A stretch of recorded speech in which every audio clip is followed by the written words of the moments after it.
Hak dipilih dan memilih merupakan hak bagi setiap warga negara yang sudah dilindungi oleh hukum. Selamat pagi Dewan Juri yang terhormat. Perkenalkan, saya Tasya Nakshal dari SMA Negeri 11 Bandung, selaku pembicara pertama tim oposisi menolak mosi perdebatan kali ini, yaitu pemilihan capres berdasarkan rotasi agama. Terdapat beberapa alasan mengapa kami menolak mosi perdebatan pada hari ini. Yang pertama, regulasi pemilu berdasarkan rotasi agama tidak perlu dilakukan karena hal ini sudah didukung dan diatur dengan adanya Undang-Undang Dasar Pasal 27 Ayat 1 yang menjamin kesetaraan hak dalam hukum dan pemerintahan bagi warga negara. Hal ini juga didukung dengan adanya Undang-Undang Pasal 43 Ayat 1 dan 2 tahun 1999 yang menyatakan bahwa setiap negara berhak untuk dipilih dan memilih dalam pemilu yang berasaskan luber dan jurdil. Hal ini juga termasuk dalam kebebasan berpolitik yang merupakan salah satu hak konstitusional dasar dan kebebasan warga negara di mana mereka dapat menentukan partisipasi mereka dalam kehidupan berpolitik mereka. Alasan yang kedua, pembuatan regulasi yang baru tidaklah akan efektif karena justru akan mendapat keuntungan yang lebih sedikit dibanding banyaknya kerugian yang akan kita dapatkan. Keuntungan yang didapatkan hanyalah sebatas kesempatan yang lebih tinggi bagi semua kalangan. Sementara hal ini sudah diatur oleh adanya Undang-Undang Dasar Pasal 27 Ayat 1 dan Undang-Undang Pasal 47 Ayat 1 dan 2. Sementara kerugian yang didapatkan yang pertama ialah waktu. Tentunya dengan adanya pembuatan regulasi baru akan memakan waktu yang lama, tidak singkat karena tentu membutuhkan proses dalam parlemen yang akan dijelaskan lebih rinci oleh pembicara kedua. Lalu alasan ketiga, alasan yang terakhir, dan alasan utama mengapa kami menolak mosi perdebatan pada hari ini ialah karena tentunya dengan adanya perubahan akan terjadi masa penyesuaian yang di dalamnya justru dapat memicu terjadi banyaknya konflik yang menyebabkan disintegrasi pada bangsa. Pemicu konflik yang menyebabkan disintegrasi bangsa tentunya sangat mengancam bangsa karena seperti yang kita ketahui, bangsa kita pernah mengalami hal tersebut dan sepatutnya kita mencegah hal ini agar tidak terjadi berulang. Yang menjadi pertanyaan ialah apakah dengan adanya regulasi baru dapat menjamin keharmonisan bangsa? Apakah hal ini sepadan dengan kemungkinan terjadinya disintegrasi pada bangsa? Sekian dan terima kasih. Wacana pemberlakuan sistem rotasi agama dalam pemilihan calon presiden dan calon wakil presiden di Indonesia menimbulkan pertanyaan. Apakah ini merupakan bentuk keberpihakan ataukah hanya menimbulkan pergolakan politik semata? Assalamualaikum warahmatullahi wabarakatuh. Salam sejahtera bagi kita semua. Shalom, Om Swastiastu, Namo Buddhaya, salam kebajikan. Yang saya hormati Dewan Juri, perkenalkan nama saya Gazapatu Syahrizal, representatif dari SMA Negeri 11 Bandung. Pada kesempatan ini, saya bertugas sebagai pembicara 2 dari tim kontra dan menolak mosi pada perdebatan kali ini, yaitu sebagai negara demokrasi multikultural, Dewan ini menerapkan pemilihan presiden dengan sistem rotasi calon presiden dan calon wakil presiden per periode berdasarkan agama. Terdapat beberapa faktor kami menolak mosi pada perdebatan kali ini. Seperti apa yang sudah dijabarkan oleh pembicara pertama pada pasal 27 ayat 1 Undang-Undang Dasar 1945, setiap warga negara memiliki kedudukan yang sama di mata hukum, sehingga setiap warga negara berhak dan berkewajiban untuk mencalonkan diri sebagai calon presiden dan calon wakil presiden dan mengabdikan diri bagi bangsa dan negara. Kemudian untuk pasal 43 ayat 1 dan ayat 2 Undang-Undang Nomor 39 tahun 1999 tentang hak asasi manusia, tentang hak setiap warga negara untuk dipilih dan memilih. Sehingga setiap warga negara memiliki hak untuk memilih, memiliki hak untuk dipilih sesuai dengan kehendaknya masing-masing. Sehingga tidak ada alasan setiap warga negara dengan latar belakang agama apapun untuk tidak dipilih ataupun memilih. Kemudian dijelaskan pada Undang-Undang Nomor 42 Tahun 2008 tentang pemilihan umum presiden dan wakil presiden. Pada pasal 5 terdapat 18 syarat seseorang dapat mencalonkan diri sebagai calon presiden dan calon wakil presiden. Dan dari 18 poin tersebut, tidak ada satupun syarat yang melarang setiap warga negara untuk tidak mencalonkan diri atau ditentang untuk mencalonkan diri hanya karena latar belakang agamanya. Sehingga pasal-pasal yang saya tadi sebutkan merupakan bentuk negara memberikan kesempatan yang seluas-luasnya, yang selebar-lebarnya bagi setiap warga negara untuk mengabdikan diri, untuk mencalonkan diri sebagai calon presiden dan calon wakil presiden dari latar belakang apapun. Kemudian, dari mekanisme yang sudah ada dengan pencalonan yang dibuka begitu lebar tanpa mensyaratkan latar belakang agama apapun, membuat negara dengan mekanisme yang saat ini berjalan sudah sangat efektif dalam pencalonan presiden dan wakil presiden. Sehingga kami bertanya kepada tim pro, apa sistem maupun mekanisme yang ditawarkan oleh tim pro untuk mewujudkan Indonesia yang adil dalam pemerataan pemilihan, kemudian juga pencalonan, dan juga menimbulkan perdamaian dan tidak terjadi kegaduhan selama pemilihan itu berlangsung apabila sistem rotasi agama diberlakukan. Kemudian yang ingin saya tanyakan adalah apakah sistem yang saat ini tidak berjalan secara efektif? Padahal setiap warga negara memiliki hak dan kewajiban yang sama, memiliki kesempatan yang sama untuk mencalonkan diri sebagai calon presiden dan calon wakil presiden. Apabila tim pro mencanangkan untuk membuat regulasi yang baru, akankah regulasi tersebut dapat dikerjakan secepat mungkin?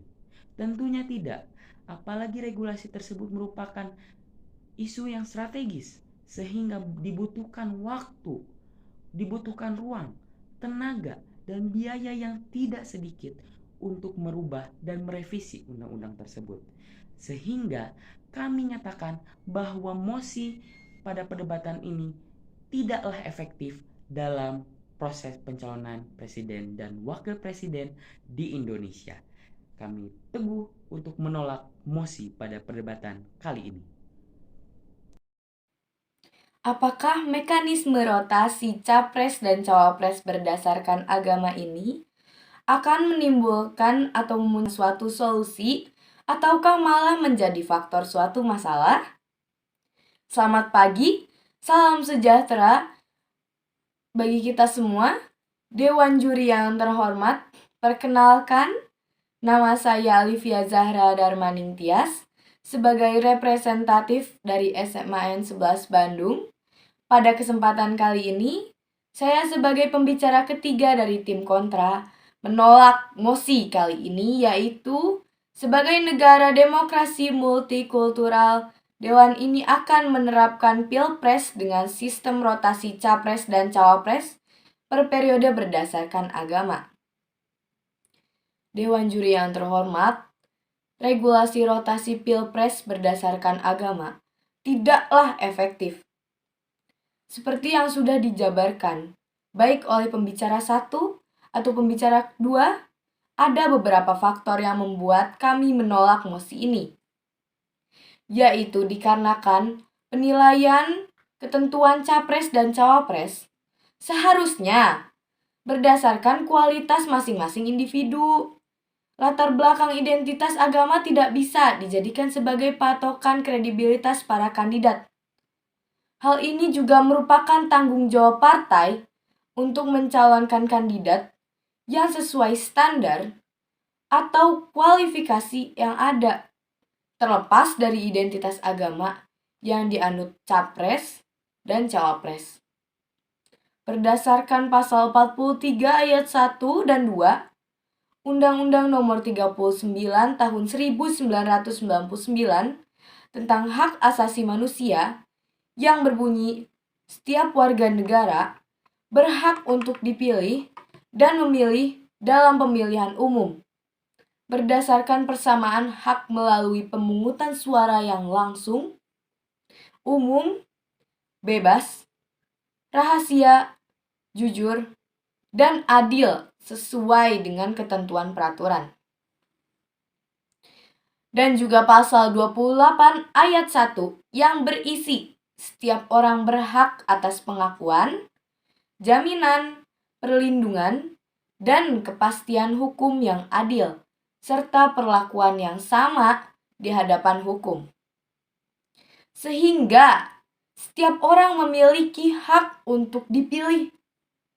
Dan setiap orang memiliki hak untuk memilih sesuai dengan kehendaknya masing-masing tanpa dibatasi latar belakang agama. Dewan Juri yang terhormat, berdasarkan status quo saat ini, negara kita tidak memerlukan adanya regulasi rotasi baru. Hal ini dikarenakan akan membutuhkan waktu yang lama untuk membuat mekanisme rotasi pilpres berdasarkan agama. Juga selain itu, akan mendapatkan hasil yang tidak sebanding dengan waktu yang dibutuhkan. Apakah ada mekanisme yang ditawarkan oleh tim pemerintah? Juga dengan adanya regulasi ini, menjadikan negara yang justru tidak demokratis. Karena hak memilih dan dipilih justru dibatasi oleh agama. Bertolak belakang dengan pasal 3 Undang-Undang Nomor 39 Tahun 1999 yang menyatakan dengan tegas bahwa masyarakat Indonesia diberikan kebebasan dalam bidang politik. Seperti yang sudah dijabarkan oleh pembicara sebelumnya, yaitu pembicara kedua. Pada pasal 5 sudah dijelaskan syarat dan kualifikasi yang dibutuhkan untuk dipilih dan memilih. Jumlahnya ada 18 syarat. Dan dari seluruh poin-poin tersebut, tidak ada satupun yang melarang setiap warga negara untuk tidak mencalonkan diri atau untuk melarang setiap warga untuk tidak memilih dikarenakan latar belakang agama. Sekian yang dapat saya sampaikan. Wassalamualaikum warahmatullahi wabarakatuh. Menjadi hak, kewajiban, dan kesempatan yang sama bagi seluruh warga negara Indonesia untuk mencalonkan diri sebagai calon presiden dan calon wakil presiden tanpa dilihat dari latar belakang agamanya. Karena dalam hukum negara ini tidak ada hukum yang melanggar atau menentang pencalonan presiden dan wakil presiden berdasarkan latar belakang agamanya, asalkan memenuhi kriteria pada Undang-Undang Nomor 42 Tahun 2008 tentang pemilihan umum presiden dan pemilihan wakil presiden. Sehingga kami dari tim kontra menolak mosi pada perdebatan kali ini karena mengekang setiap warga negara yang ingin mencalonkan diri hanya karena latar belakang agamanya. Warga negara harus diberikan ruang seluas-luasnya untuk mencalonkan diri sebagai calon presiden dan calon wakil presiden. Mekanisme negara saat ini sudah memberikan kesempatan yang efektif bagi seluruh masyarakat Indonesia untuk mencalonkan diri menjadi calon presiden maupun calon wakil presiden. Sehingga dapat kami simpulkan bahwa sistem rotasi agama yang akan diberlakukan dalam pemilihan presiden maupun wakil presiden tidak efektif dan mekanisme yang dibutuhkan dan dibuat tidak akan memberikan keadilan yang merata bagi seluruh warga Indonesia yang begitu beragam masyarakatnya. Kemudian, sistem yang mungkin akan dirubah dari sistem rotasi agama ini akan memakan waktu, tenaga, dan biaya, dan belum tentu hasil yang dirasakan dari disahkannya regulasi tersebut memberikan dampak yang positif dan efektif bagi perpolitikan dan demokrasi di negara kita. Sehingga kami menegaskan sekali lagi bahwa mosi pada perdebatan kali ini kami tolak karena tidak efektif dan tidak jelas mekanismenya. Terima kasih. Kami ucapkan terima kasih kepada Dewan Juri. Wassalamualaikum warahmatullahi wabarakatuh.